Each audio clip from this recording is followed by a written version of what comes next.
Robert Pattinson is back on the big screen in David Cronenberg's latest flick, Maps to the Stars, joining Julianne Moore, amongst others. The title's obviously playing up the popular handouts tourists can buy in Beverly Hills, but despite its billing, he says the movie isn't a satire.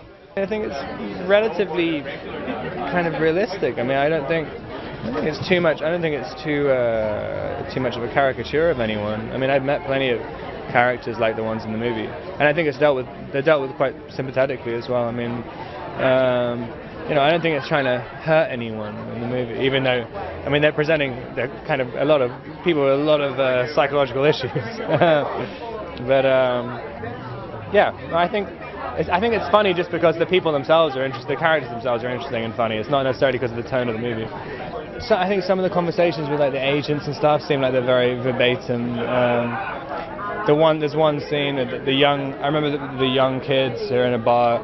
They're talking about people being menopausal and stuff. That reminds me of when I first started coming to LA and no one had camera phones, so all these like famous children could get into nightclubs and stuff. I mean, that's kind of changed now that they always get kind of thrown out because of the camera phones and stuff.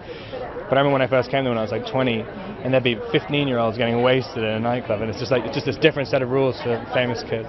But I do think this movie is not about Hollywood, but about how people tend to look for validation outside themselves and not in their own, interpersonal relationships.